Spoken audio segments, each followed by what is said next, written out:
Assalamualaikum warahmatullahi wabarakatuh. Alhamdulillahi rabbil alamin, wassalatu wassalamu ala ashrafil mursalin, nabiyina wa maulana Muhammadin wa ala alihi wa sahbihi ajma'in. Wa ashhadu an la ilaha illallah wahdahu la syarika lah, wa ashhadu anna Muhammadan abduhu wa rasuluh sallallahu alaihi wa ala alihi wa sahbihi wa man tabi'ahum bi ihsanin ila yaumiddin. Alhamdulillah, puji syukur kita haturkan kehadirat Allah Subhanahu wa taala. Ini siang atau masih pagi? Pagi ya. Di waktu duha ini kembali kita lanjutkan kajian rutin bulanan dengan membaca kitab Prinsip Hidupku, dan insyaallah kita masuk pada bab jangan tinggalkan sunnah yang rutin. Baik, jadi nasihat ini berangkat dari motivasi yang diberikan oleh Nabi SAW, bahwa mereka yang nantinya masuk surga itu dipanggil oleh Allah Ta'ala melalui pintu-pintu surga yang punya nama dengan nama amalan tertentu. Ada pintu sholat, ada pintu sedekah, ada pintu ar-rayyan, ada pintu jihad, dan ada pintu-pintu yang lainnya. Nah, untuk bisa dipanggil dari aneka pintu-pintu itu, ketika dia menjadi ahli dari kegiatan ibadah yang menjadi nama, sehingga yang ahli sholat dipanggil untuk masuk surga melalui pintu sholat, yang ahli sedekah dipanggil untuk masuk surga melalui pintu sedekah, yang ahli puasa dipanggil untuk masuk surga melalui pintu ar-rayyan, dan demikian seterusnya. Maka kita tentu saja berharap bisa mendapatkan panggilan untuk masuk surga dari salah satu pintu. Kalau bisa lebih ya alhamdulillah, minimal salah satu pintu. Maka jangan sampai kita jadi orang yang tidak memiliki keahlian apapun dalam masalah ibadah. Tidak ahli sholat, tidak ahli puasa, tidak ahli sedekah, tidak ahli baca Quran, tidak ahlinya cuma satu, ahli tidur. Tentu saja ini tidak layak untuk kita pertahankan, sehingga jadikan diri kita sebagai orang yang punya keahlian dari salah satu amal yang diajarkan. Baik. Nah, dalil tentang itu saya sebutkan di hadis dari Abu Hurairah radhiyallahu anhu. Hadis riwayat Bukhari, di mana Rasulullah sallallahu alaihi wasallam pernah bersabda, "Faman kana min ahli salati du'iya min babis salat, wa man kana min ahli jihadi du'iya min babil jihad, wa man kana min ahli siyam du'iya min babir rayyan, wa man kana min ahli sadaqah du'iya min babis sadaqah." Yang ahli salat dipanggil dari pintu salat, yang ahli jihad dipanggil dari pintu jihad, yang ahli puasa dipanggil dari pintu ar-rayyan, yang ahli sedekah dipanggil dari pintu sedekah. Mungkin di sini tidak disebutkan semuanya, karena pintu surga ada berapa? Pintu surga ada berapa? 7 atau 8? 8 atau 7? 7. Pintu surga ada 8. Sebagaimana disebutkan dalam hadis riwayat Bukhari, Nabi SAW mengatakan, "Futihat lahu abwabul jannati tsamaniyah, wa yadkhulu min ayyi babin sya'at." Dibukakan untuknya pintu surga yang jumlahnya 8, maka dia bisa masuk melalui pintu manapun yang dia inginkan. Baik. Kalau yang 7 itu pintu neraka. Allah Ta'ala berfirman dalam Al-Quran, "Laha sab'atu abwabin likulli babin minhum juz'un maqsum." Pintu neraka itu punya 7 pintu. Di surat Al-Hijr ayat 44, Allah Ta'ala berfirman, wa inna jahannama la mau'iduhum ajma'in laha sab'atu abwabin likulli babin minhum juz'um maqsum. Sesungguhnya jahanam adalah tempat kembali mereka semuanya, yaitu orang-orang kafir. Laha sab'atu abwab, jahanam itu punya 7 pintu. Jadi kalau yang jumlahnya 7 itu pintu neraka. Kalau pintu surga jumlahnya berapa? 8. Baik. Dan di sini Nabi SAW cuma menyebutkan 4. Pintu yang lain mana Pak? Wallahu alam. Dan menyebutkan sebagian, tidak mengharuskan harus yang lain tidak ada. Faqala Abu Bakr radhiyallahu anhu, lalu Abu Bakar radhiyallahu anhu mengatakan, bi abi anta wa ummi ya Rasulullah, bapak dan ibuku jadi tebusannya ya Rasulullah. Ma'ala man du'iya min tilkal abwabi min daruratin, tidak ada ruginya bagi orang yang dipanggil dari semua pintu. Ya tentu saja mereka yang dipanggil dari semua pintu akan menjadi orang yang demikian bahagia, karena dia dirindukan oleh surga. Pintu sholat memanggilnya, pintu sedekah memanggilnya, pintu jihad memanggilnya, dan seterusnya. Maka Abu Bakar tanya, fahal yud'a ahadun min tilkal abwabi kulliha, ada enggak sih orang yang dipanggil dari semua pintu itu? Lalu jawab Nabi SAW, na'am, ada. Wa arju an takuna minhum, dan aku berharap kamu termasuk salah satu di antaranya. Masya Allah. Berarti di sini Abu Bakar termasuk di antara orang yang ahli di semua bidang, ahli di semua bidang amal. Beliau ahli sholat, beliau ahli puasa, beliau ahli jihad, beliau ahli sedekah, dan ahli-ahli yang lain. Ini sosok manusia yang sangat ideal, orang terbaik di tengah umat ini pasca nabinya sallallahu alaihi wasallam, Abu Bakar As-Siddiq radhiyallahu anhu. Siapa nama aslinya Abu Bakar? Siapa nama asli Abu Bakar? Ya, belum pernah kenalan. Abu Bakar nama aslinya Abdullah bin Utsman. Abdullah bin Utsman.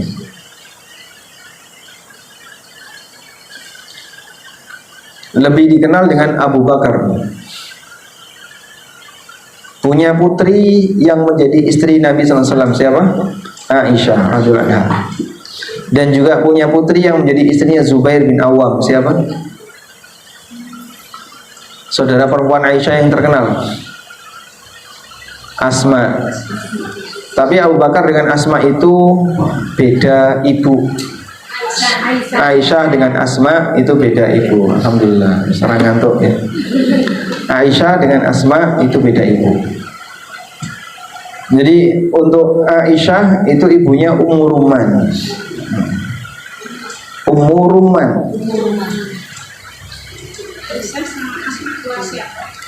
Lebih tua Asma. Umurnya lebih tua Asma. Baik, kita lanjutkan. Dan Abu Bakar As-Siddiq seluruh keluarganya masuk Islam.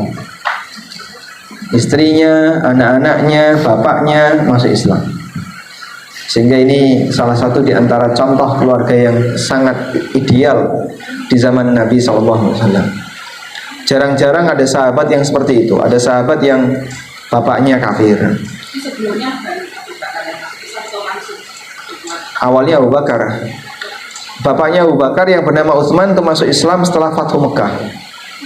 Jadi ya berapa itu? Mungkin ada 23 tahun atau 22 tahun baru masuk Islam. Baik, kita lanjutkan. Abu Bakar, kata Nabi SAW, engkau adalah orang yang dipanggil dari semua pintu. Berarti beliau merupakan apa? Orang yang ahli di semua amal. Ahli sholat, ahli sedekah, ahli zakat, ahli ini, ahli. Kita kalau seperti itu bisa nggak? Rasanya nggak sanggup Pak. Kalau sampai harus semuanya, berat sekali. Pernah satu ketika Rasulullah SAW bertanya di hadapan para sahabat, hal minkum al yauma shaiman, ada nggak di antara kalian yang hari ini sedang puasa? Abu Bakar angkat tangan. Kemudian Nabi SAW bertanya lagi, hal minkumul yauma at'ama miskinan, ada nggak di antara kalian yang hari ini sudah memberikan makan bagi orang miskin? Abu Bakar angkat tangan. Yang lain nggak ada yang angkat tangan. Ditanya lagi, apakah ada di antara kalian yang hari ini mengiringi jenazah? Abu Bakar angkat tangan. Beliau tanya lagi, apakah di hari ini ada di antara kalian yang telah mengunjungi orang sakit? Abu Bakar angkat tangan. Dan hanya beliau sendiri 4 amal ini dikerjakan dalam 1 hari. Lalu Nabi SAW mengatakan, ma jama hadil a'mal illa dakhalal jannah. Tidak ada orang yang mengumpulkan semua amal ini kecuali dia akan masuk surga. Maka kalau misalnya ya, ibu-ibu pas bulan Ramadan kan puasa, kemudian ada informasi orang meninggal, Anda datang kemudian nyolati jenazah, sudah punya 2. Tinggal lengkapi, mampir rumah sakit, jenguk siapa, udah. Kemudian punya tetangga yang nggak mampu, kasih beras, ngumpulin 4 amal ini. Yang itu pernah dilakukan oleh Abu Bakar As-Siddiq radhiyallahu anhu dalam 1 hari. Dan niru ini ternyata juga agak berat ya. Ya, pernah saya sedang puasa, ada tetangga yang meninggal, ya. Kemudian beri beras, ya nggak banyak, paling berapa, kasihkan orang yang tidak mampu. Goleki wong loro sing kangelan. Harus ke rumah sakit. Dan saya nggak sempat untuk ke rumah sakit, gagal di 1 titik itu. Baik. Dan ini salah satu di antara keistimewaan Abu Bakar As-Siddiq radhiyallahu anhu, di mana beliau adalah orang yang demikian serius dalam beramal. Meskipun Abu Bakar dikenal sebagai orang yang sangat tawadhu. Artinya beliau tidak ujub, tidak merasa banyak amal dan seterusnya. Nah, kembali kepada prinsip tadi. Kita kalau disuruh untuk menjadi semua ini kayaknya mustahil. Jadi ahli sholat, ahli sedekah, ahli puasa, ahli apa lagi, mustahil. Anda bisa ikuti sebuah prinsip. Nek ra iso kabeh, ojo ditinggal kabeh. Nek ra iso kabeh, ojo ditinggal kabeh. Itu istilah Arabnya, ma la yudraku kulluh la yudraku julluh. Ma la yudraku kulluh la yudraku julluh. Nek ra iso kabeh, ojo ditinggal kabeh. Saya dapat kaidah ini SMP. Ada salah satu guru saya waktu itu ngajar, usia beliau mungkin 80-an, Pak. Wis tua gitu ya. Sampai bungkuk-bungkuk gitu. Ngajarnya di musola. Lalu beliau ngajari, nek ra iso kabeh aja ditinggal kabeh. Nek kalau nggak bisa semuanya, jangan ditinggal semuanya. Ada ungkapan dalam bahasa Arab, ma la yudraku kulluh la yudraku julluh. Kalau nggak bisa melakukan semuanya, jangan tinggalkan yang paling berharga, yang paling penting. Sebagai contoh, jenengan kalau pagi dan sore zikirnya sampai selesai atau gimana? Zikirnya sampai selesai. Ada yang sampai selesai, ada yang wes ngurusi anak, ketabrak kesibukan, sehingga kadang nggak sampai selesai.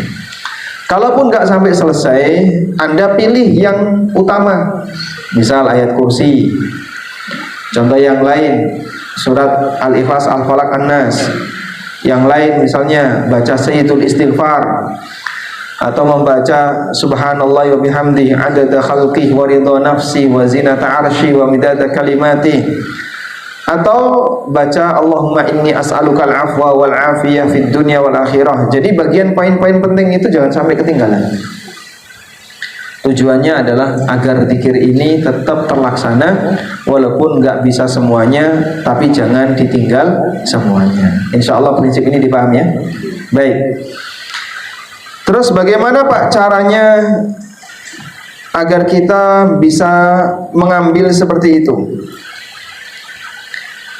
Caranya adalah Anda pilih amal yang memungkinkan untuk dilakukan.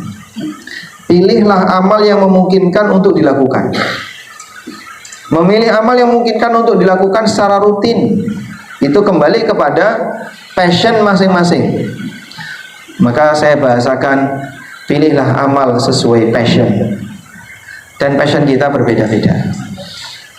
Ono sing seneng sholat, tapi nek dikon poso berat. Ono sing seneng poso, tapi nek dikon sholat berat. Ada yang sedekah rutin, rajin, tapi kalau giliran dia diminta untuk baca Quran, ora iso. Dan aneka macam manusia dengan warna-warni kemampuan dia dalam beribadah. Yang dalam istilah Imam Malik, itulah cara Allah membagi amal bagi para hamba. Jadi Imam Malik bin Anas itu pernah dikirimi surat oleh teman beliau. Imam Malik tinggal di mana, Ibu? Tinggalnya di mana? Imam Malik di Arab, betul sekali ya, Masya Allah. Imam Malik bin Anas tinggal di Madinah. Imam Malik bin Anas rahimahullah, beliau pernah mendapatkan surat dari seorang teman beliau, teman belajar dulu, namanya Abdullah Al-Umari. Abdullah Al-Umari.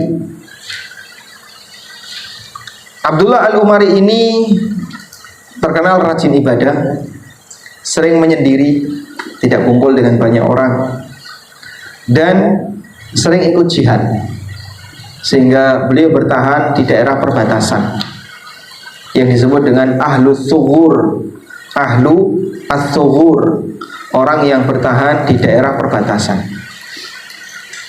Dia ngirim surat kepada Imam Malik, kemudian mengajak kepada Imam Malik, coba kamu rasakan betapa nikmatnya ketika kamu bersendiri beribadah, tidak kumpul banyak orang, kau bisa bermunajat, kau bisa banyak berzikir, kau bisa banyak membaca Quran dan seterusnya. Terlebih di daerah perbatasan yang jauh dari keramaian masyarakat, kau akan bisa merasakan amal yang sangat nikmat. Kemudian Imam Malik membalas surat ini. Beliau menyampaikan sebuah pernyataan yang sangat penting, jenengan catat ya. Kata Imam Malik bin Anas, Innallaha qassamal a'mal kama qassamal arzaq. Innallaha qassamal a'mal kama qassamal arzaq.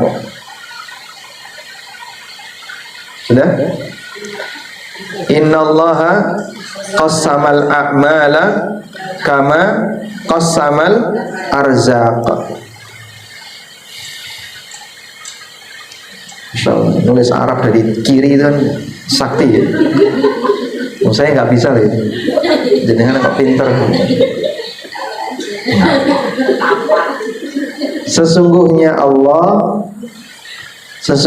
Allah membagi amal kepada para hamba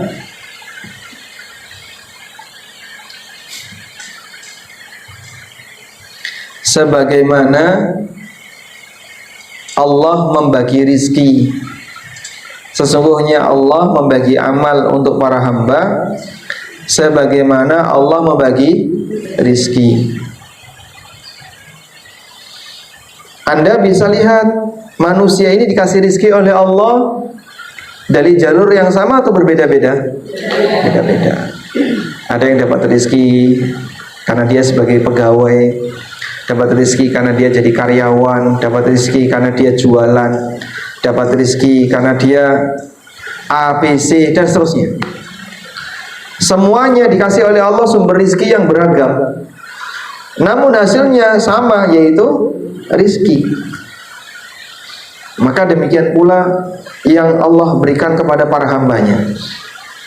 Semua dikasih oleh Allah pahala, tapi sumbernya dari macam-macam, dari beragam amal. Ada yang dari sholat, ada yang dari sedekah, ada yang dari pengajian, ada yang dari dakwah, ada yang dari baca Quran, ada yang dari dan seterusnya. Sehingga jangan sampai kita jadi pengangguran. Ada banyak macam sumber pendapatan. Lah kowe kok nganggur? Berarti pripun niku? Nek ra iso lah aku nek kongkon kerja kabeh ya ora iso. Kon jadi karyawan, jadi pengusaha, nanti kerja di sini. Iya, siapa yang nyuruh seperti itu? Nek ra iso kabeh aja ditinggal kabeh. Pilih salah satu. Ada banyak sekali jenis pendapatan, ada banyak sekali sumber pendapatan. Awakmu kok nganggur itu? Kurang lebih kayak gitu ya. Ada banyak sumber pahala, lah kowe kok nganggur? Lucu. Maka hamba yang dia punya kesempatan besar untuk mendapatkan aneka peluang dapat pahala, kalau kemudian sampai dia itu nganggur, lucu. Padahal sumber-sumber pahala itu banyak. Maka teman-teman, Bapak Ibu yang kami hormati, di sini kita dimotivasi, jadikan diri kita sebagai orang yang tidak nganggur untuk beramal, jadilah ahli di salah satunya. Orang kalau kerja disebut expert itu ketika sudah menempuh berapa lama? Bertahun-tahun itu berapa lama? 10 tahun? Ukurannya kan 10.000 jam ya. Katanya itu 10.000 jam. Dulu waktu saya masih bekerja, direktur saya bilang, kamu kalau mau jadi expert ya kerjakan hal yang sama selama 10.000 jam. 10.000 jam itu berapa? 10 tahun. Dan waktu itu saya kerja 9 tahun, kurang saidik jadi. Itu sudah katanya terhitung sebagai orang yang expert. Saya kerja 2010, keluar 2019 awal. Hah? Di satu bidang. Kurang lebih seperti itu. Seperti apa sih Pak sebutan ahli sholat itu? Jenengan yang expert dalam sholat. Wah, aku wis apal Pak. Wis apal banget sing jenenge sholat, sampai gerakannya otomatis. Mbok ngantuk pun ya tetap bergerak kayak gitu. Akhirnya malah gak khusyuk. Kenapa? Otomatis gak mikir. Pedot antaranya putus antara fisik dengan batin. Itulah yang menyebabkan sholat jadi tidak khusyuk. Karena dia gak mikir. Kalau orang ekspor, dia tentu saja melakukan itu dengan sempurna dan efisien waktunya. Waktu sekian dia sanggup untuk menyelesaikan sekian. Nah, ketika itu saya kerja sebagai penulis ya. Jadi nulis terus setiap hari itu minimal kalau nggak 1 ya 2 artikel. Jadilah sebuah web kumpulan tulisan saya dan ada juga dari teman yang lain. Nama webnya konsultasisyariah.com. Pernah buka itu? Nah, itu web yang dulu saya kelola dan di tempat itulah saya latihan nulis.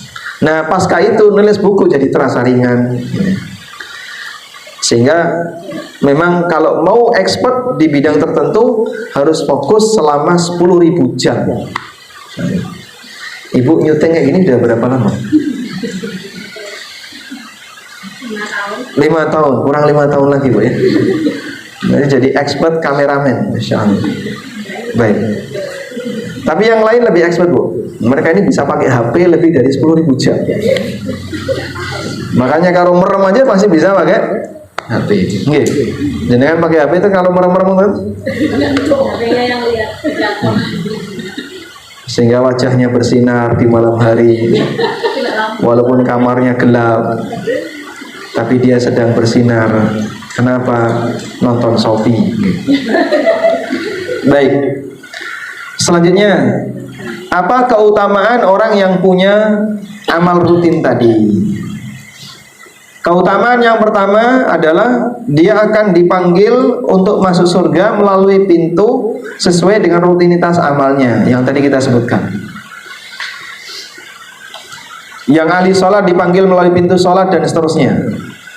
Dalam riwayat yang lain dari Abu Hurairah radhiyallahu anhu disebutkan, likulli amilin babun min abwabil jannah yud'a minhu bidzalikal amal. Bagi setiap orang yang beramal terdapat pintu khusus di surga di mana dia akan dipanggil menuju surga melalui pintu amal tersebut. Ini kaidah baku.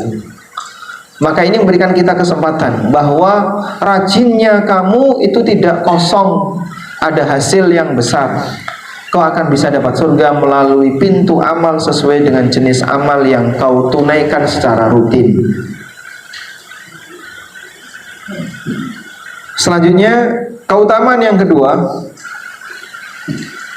kalau kita punya rutinitas amal, lalu qadarullah di satu kesempatan tertentu kita ini dapat uzur sehingga tidak bisa melakukan amal itu. Kita punya uzur sehingga tidak bisa melakukan amal itu, maka pahala dari amal itu terus mengalir. Di situ ada dalilnya, hadis riwayat Bukhari. Nabi SAW pernah bersabda, "Idza maridul 'abdu aw safara kutiba lahu ma kana muqiman sahiha." Kalau seorang hamba itu sakit atau safar, maka akan tercatat untuknya pahala sebagaimana ketika dia tidak sakit, sebagaimana ketika dia sehat, dan sebagaimana ketika dia tidak safar. Ini keutamaan luar biasa. Misalnya jenengan punya kebiasaan puasa Senin atau Kamis, hingga suatu ketika berhenti karena sakit. Kita tidak puasa bukan karena malas, tidak puasa bukan karena nggak seneng amal, tapi tidak puasa karena uzur. Di saat itulah pahalanya terus mengalir. Kenapa? Niatnya nggak putus. Nek ra loro ya Senin iki insya Allah kosong, gandeng loro ra iso kosong. Andai kan nggak sakit, dia bisa puasa. Sehingga sebenarnya dia nggak puasa itu karena apa? Bukan karena malas, bukan karena nggak pengen beramal, tapi karena uzur sakit. Pahala tetap mengalir. Itulah makna firman Allah Ta'ala, illal ladzina amanu wa amilus solihati falahum ajrun ghairu mamnun.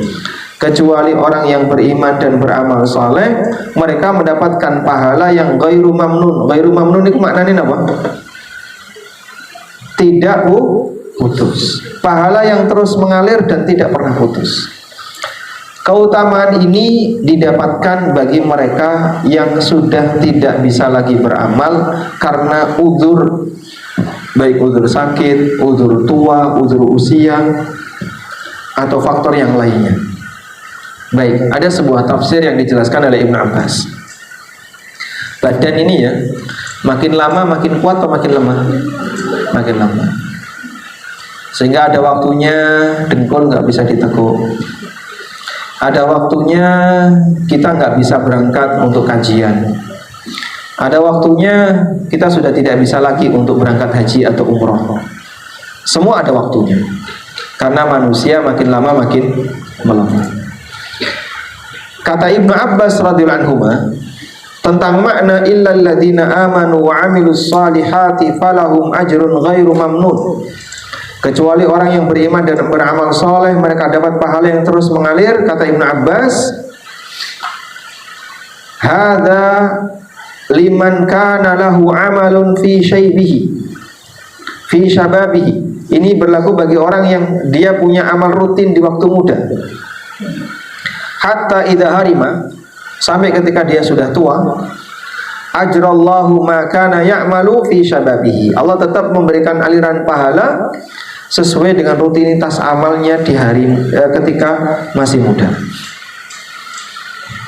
Sehingga Allah tidak menghilangkan pahala itu walaupun yang bersangkutan tidak beramal. Disinilah kita bisa lihat ada satu kondisi di mana kita tidak beramal tapi kita tetap dapat pahala. Salah satunya apa? Yang punya rutinitas tapi karena uzur sakit atau usia, pahalanya tetap mengalir.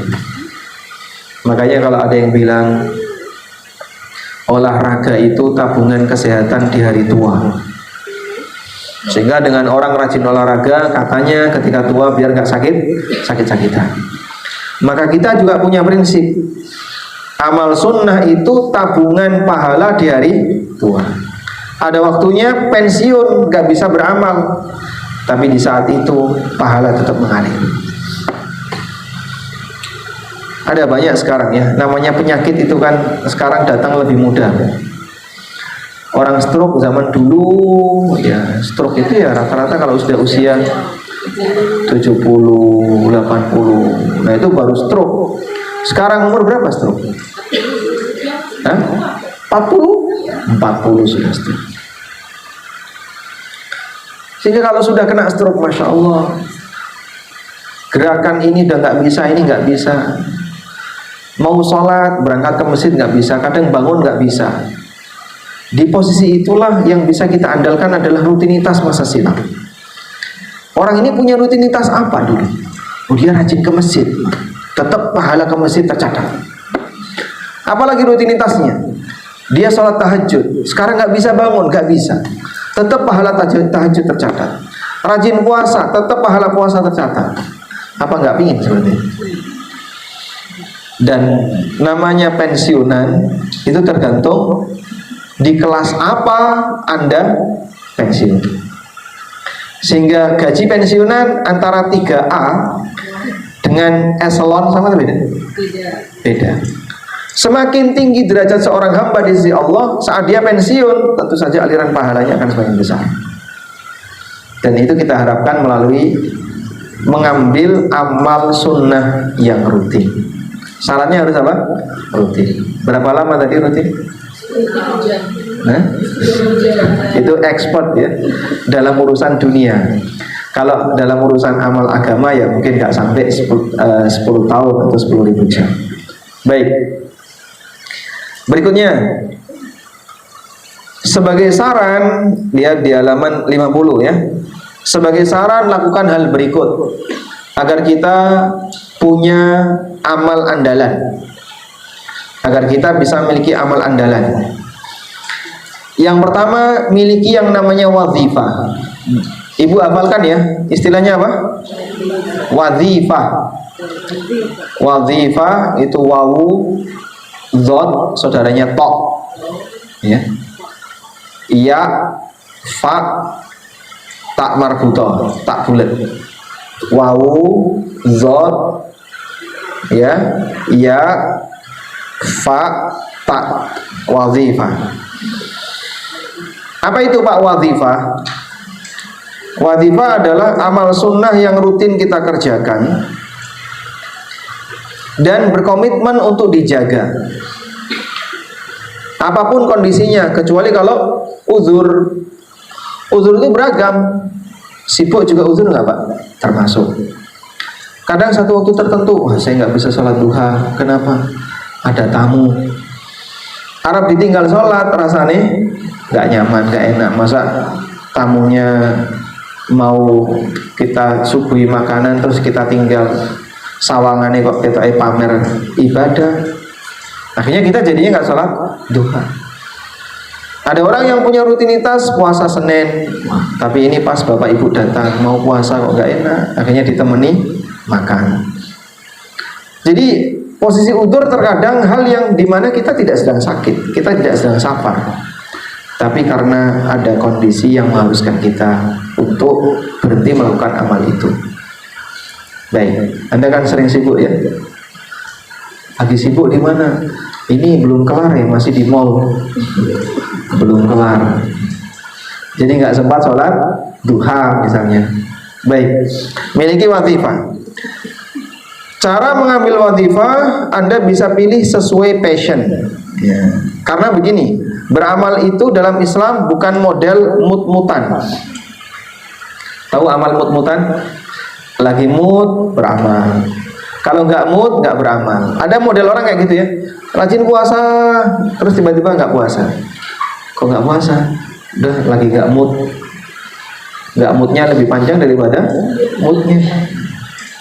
Bukan kayak gitu. Orang kalau berpuasa atau mengambil amal tertentu, baik saya mau ngambil amal ini, ketika dia ngambil amal itu dia lakukan sampai tua, sampai mati. Itulah yang dilakukan oleh para sahabat.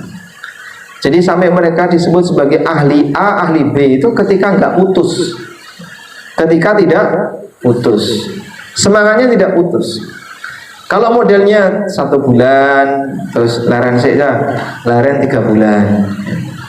terus berangkat lagi sekian bulan, itu putus. Yang kayak gini tidak disebut ahli. Ahli itu kalau tidak putus. Nabi SAW menyarankan, ya ayuhan nas, khudhu minal a'mali ma tutiqun. Wahai manusia, ambillah amal yang mampu untuk kalian rutinkan. Fa innallaha la yamallu hatta tamallu. Sesungguhnya Allah tidak pernah bosan untuk ngasih pahala sampai kalian bosan dalam beramal. Syaratnya apa? Tidak putus. Ambillah amal yang mampu kalian rutinkan. Maka Nabi SAW menyarankan, ambil semua amal. Beliau enggak bilang seperti itu. Tapi yang beliau minta apa? Ambil salah satu amal yang mampu dirutinkan. Dan masing-masing punya passion yang berbeda. Sekali lagi itu. Baik. Misalnya kita tanya ini, dari ujung kanan atau ujung kiri? Dari ujung kulon atau ujung timur? Apa passion amalnya? Sholat, sedekah, puasa, sedekah. Ada yang passionnya sholat, ada yang passionnya sedekah, ada yang passionnya puasa, dan seterusnya. Gak ada salahnya. Saya pengen fokus di sini, monggo, silahkan. Sehingga ketika kita fokus di satu amal tertentu, Anda jadikan itu sebagai amal andalan. Nah, jadikan itu komitmen. Saya mau rutin sedekah. Akhirnya dia komitmen tiap hari sedekah. Dulu ada salah seorang ulama tabi'in ya. Setelah beliau mendengar bahwa setiap orang itu nanti akan dinaungi oleh Allah di bawah bayang-bayang sedekahnya, akhirnya yang bersangkutan setiap hari itu sedekah. Tidak ada hari tanpa sedekah. Sampai ketika sudah nggak punya apa-apa, beliau hanya sedekah bawang. Ya, cuman bawang ya. Ya, secara nilai mungkin murah, tapi yang berat adalah istiqomahnya, rutinnya. Yang mungkin bagi sebagian orang untuk bisa seperti itu berat. Kadang kan kita ngantar anak itu yang rutinitas kan ada bosannya nggak? Ada. Padahal itu anaknya sendiri. Belum lagi ngantar sedekah. Saya mau salurkan kemana? Ke si A, ke si B, ke si C. Harus bergerak. Itu yang terkadang bikin kita terasa berat untuk melakukannya. Maka merutinkan amal itu berat. Sehingga Nabi SAW minta, pilihlah amal yang mampu kalian rutinkan. Karena kalau sudah sesuai passion, kita bisa menikmati. Pekerjaan apa yang paling enak? Ketika dia kerja sesuai passion. Sehingga dia kerja itu sambil menyalurkan hobinya. Tapi kalau lintas nggak cocok, dia akan terasa berat, berontak dia. Misalnya ya, kayak saya begini, disuruh kerja masak itu ya berat, tersiksa saya kalau disuruh masak. Karena passionnya nggak di area makanan, sehingga di posisi tertentu kadang orang passionnya di tempat A, dia akan bisa menikmati kalau kerjanya sesuai dengan passion. Orang yang nggak biasa ngajar disuruh ngajar berat, walaupun dia bisa jadi punya gelar doktor. Udahlah, saya nggak senang sama ngajar, saya senangnya di lab aja. Maka dia yang fokus di lab, terus penelitian, terus tapi kene kon ngajar iso. Ada sebagian dosen yang kayak gitu. Sebaliknya ada yang pintar ngajar, nek dikongkon nge-lab mualas. Sehingga dia kalau ngajar wah seneng gitu, ketemu dengan mahasiswa, bicara di depan. Giliran disuruh menyelesaikan kasus, menyelesaikan misalnya proyek tertentu di lab, malas dia. Masing-masing orang punya passion yang berbeda. Nah, kira-kira dalam urusan agama juga seperti itu. Baik, selanjutnya, amal yang sedikit tapi rutin lebih dicintai oleh Allah. Karena kita diajarkan ketika beramal bukan model borongan. Seperti saat kita Ramadan ya. Ramadan itu modelnya apa? Borongan. Borong apa? Baca Quran. Langsung 1 bulan khatam. Setelah itu ditutup, sampai jumpa tahun depan.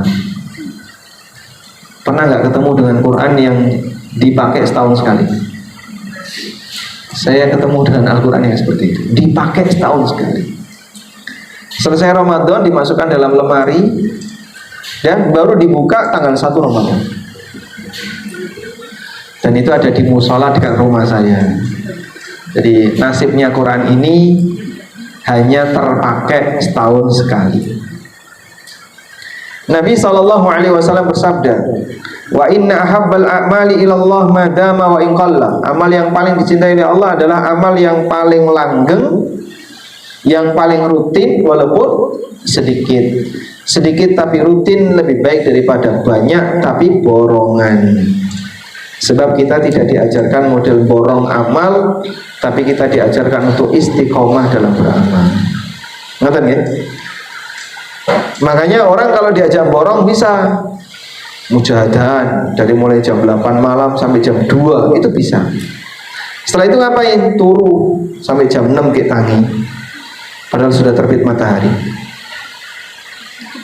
Ini contoh model borong amal. Coba rentang sekian jam dia mujahadan tadi. Wes gini aja Pak, timbangannya Bapak dikir 6 jam. Buat saja 6 jam itu per 5 menit untuk dikir. Tapi tiap hari. Hari ini 5 menit, hari ini 5 menit. Nanti totalnya sekian bulan 6 jam. Banyak bolongnya ya. Banyak bolongnya. Susah untuk merutinkan. Maka ibadah rutin itu nilai sendiri. Di samping ibadah yang kita lakukan. Sebagai contoh ya, ada nggak ibu-ibu yang terpisah dari suaminya? Suaminya kerja di mana, ada di sini sendirian? Ada? Baik. Misalnya ya, ada model orang yang kerja di job site per 2 pekan, 2 pekan kerja, 2 pekan libur di rumah. Ya, jadi on job 2 pekan, nanti off 2 pekan, gitu ya. Lebih senang mana? Misalnya suami Anda dari 2 pekan tadi, sehari masuk, sehari libur, sehari masuk, sehari libur.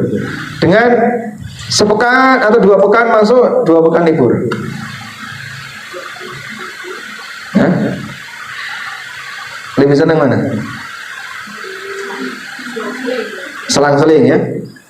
Jadi sebentar tapi rutin itu lebih nyaman bagi mereka dibandingkan ketika panjang tapi cuma sekali. Kita punya orang tua di jauh misalnya. Andai kan orang tua itu dikasih pilihan, Bapak pengen saya kunjungi tiap hari setengah jam, atau langsung 1 bulan nggak pulang, nggak kemana-mana, tapi setelah itu dalam waktu setahun nggak pulang-pulang. Dia akan lebih milih, adalah tiap hari setengah jam nggak apa-apa. Datang tiap hari setengah jam, nanti besok lagi tiap setengah jam lagi.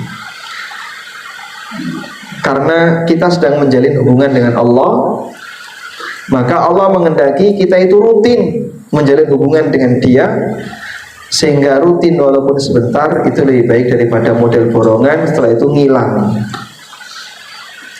Padahal manusia lebih senang borongan daripada rutin. Wallahu a'lam. Di sini ada satu kisah yang pernah dialami oleh sahabat Abdullah bin Amr bin As. Sahabat Abdullah bin Amr ini salah satu di antara sahabat yang diizinkan Nabi SAW untuk nulis hadis. Ada sahabat yang ketika mendapatkan hadis itu dihafal, seperti Abu Hurairah, hafal 5.000 hadis. Abdullah bin Amr bin As itu dicatat, beliau nulis hadis. Beliau pernah mengatakan, saya akan tahajud tiap malam dan puasa tiap hari. Namun Nabi SAW menasihatkan, innaka lan tutiku, innaka lan tutika, engkau tidak akan mampu. Kerjakanlah puasa 3 hari tiap bulan, karena setiap hasanah, tiap kebaikan dilipatkan 10 kali, sehingga nanti seperti puasa setahun, gitu ya. Kalau puasa 3 hari tiap bulan, berarti bulan ini dapat pahala 30, bulan berikutnya 30. Karena satu puasa dilipatkan berapa? 10 kali. Maka disamakan Nabi SAW seperti puasa setahun. Kata Abdullah bin Amr, aku bisa lebih dari itu. Lalu Nabi SAW menasihatkan, sum yauman wa aftir yauman. Kalau begitu puasa sehari dan tidak puasa sehari. Itulah puasa Nabi Daud dan itu puasa terbaik. Sehingga orang yang sudah puasa Daud tidak boleh nambahi puasa sunnah yang lain. Ini kaidah ya. Orang yang sudah puasa Daud tidak boleh nambahi puasa sunnah yang lain. Puasa sunnah yang pahalanya paling tinggi apa? Hah? Puasa sunnah yang pahalanya paling tinggi? Arafah. Diampuni dosanya setahun yang lalu dan setahun yang akan 2 tahun. Pahalanya sangat tinggi. Andaikan orang yang menjalani puasa Daud tanggal 6 dia puasa, tanggal 7 tidak puasa, tanggal 6 Dzulhijjah dia puasa, tanggal 7 dia tidak puasa, tanggal 8 puasa, ya? Maka tanggal 9 gimana? Nggak boleh puasa. Sayang ini hari Arafah. Nah kamu kan puasa Daud, nggak boleh, nggak boleh. Apakah dapat pahala puasa? Wallahu a'lam. Tapi puasa Daud itu puasa terbaik. Sehari puasa, sehari tidak. Sehingga tidak boleh ditambahi puasa yang lain. Kalau sudah puasa Daud selama 2 tahun terus ingin berwudu, ya putus jadinya. Tidak lagi disebut ahli puasa Daud. Putus. Semua kegiatan amal kita yang berhenti itu putus sudah.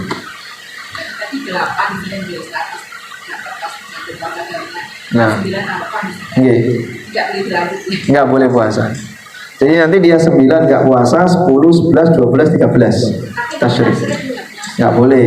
Nah nanti mulai lagi tanggal 14 puasa. susah kalau masih muda, kalau suami ya, kalau suami itu menjalankan puasa Daud. Ya makanya ini pilihannya. Sehingga Nabi SAW kan tidak mewajibkan, tapi beliau ngasih pilihan. Tapi yang kemarin saya bilang dia puasa Daud berapa tahun gitu, karena syafar yang lama, terus dia sekarang nggak puasa Daud gitu. Yang dulu gitu. Setelah pulang, ya dulu tetap sah, tapi rutinitasnya putus. Pokoknya disebut rutin itu ketika niatnya dia nggak putus.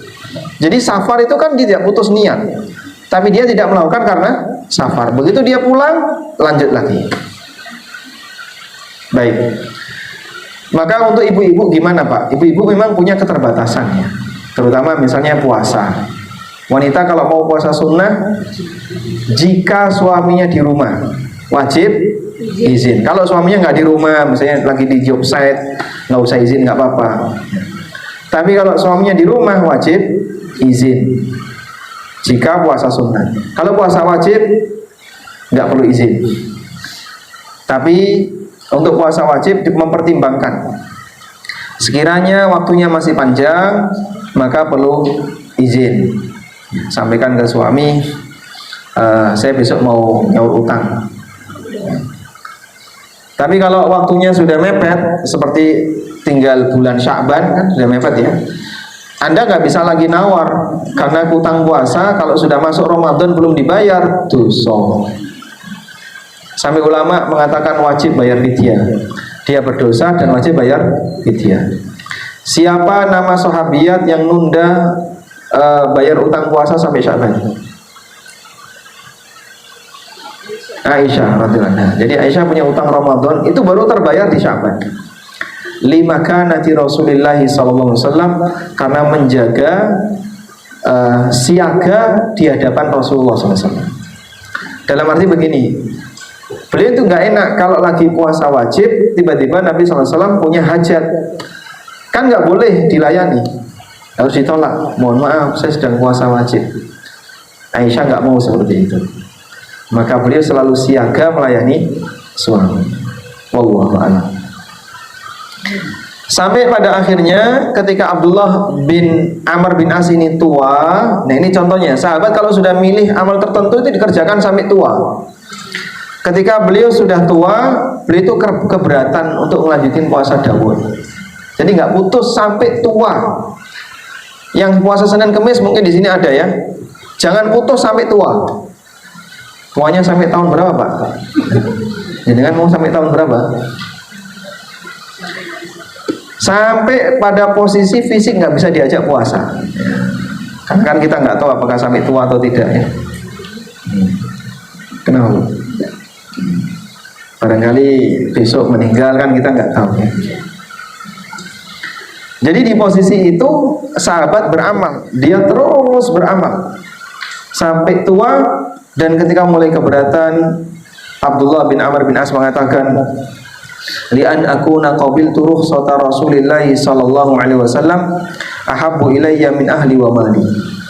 Andaikan dulu aku menerima rukhsah dari Nabi sallallahu alaihi wasallam, tentu itu lebih aku cintai daripada keluarga dan hartaku. Masya Allah. Karena beliau menyampaikan seperti ini setelah beliau merasa kok berat, harus dawuh terus, sampai beliau menyampaikan seperti itu. Wallahu ta'ala alam. Baik, jadi kata kuncinya apa tadi? Miliki wadifah sesuai passion, rutinkan sampai mati, sedikit tidak masalah. Misalnya duha cuma 2 rakaat tiap hari tanpa absen. Nah, ketika Anda punya uzur kayak tadi ya, ada tamu atau ada kesibukan atau sakit atau safar sehingga tidak bisa mengerjakan, pahalanya tetap mengalir. Dan jika sampai usia tua kita berhenti karena fisik nggak bisa diajak untuk melakukannya, pahalanya tetap mengalir. Betapa pemurahnya Allah Subhanahu wa ta'ala. Walhamdulillahirabbil alamin. Demikian yang bisa kita sampaikan. Saya mohon maaf, kajiannya sampai di sini dulu. Insya Allah di pertemuan berikutnya nanti kita akan bahas materi lanjutannya, yaitu tentang jadilah manusia nol kezaliman. Karena kita mau pulang untuk selama-lamanya, nggak bakalan balik ke dunia. Jangan sampai terbebani dengan kezaliman yang belum selesai. Wa sallallahu ala nabiyyina Muhammadin wa ala alihi wa sahbihi wasallam. Wa akhiru da'wana alhamdulillahi rabbil alamin. Wassalamualaikum warahmatullahi wabarakatuh.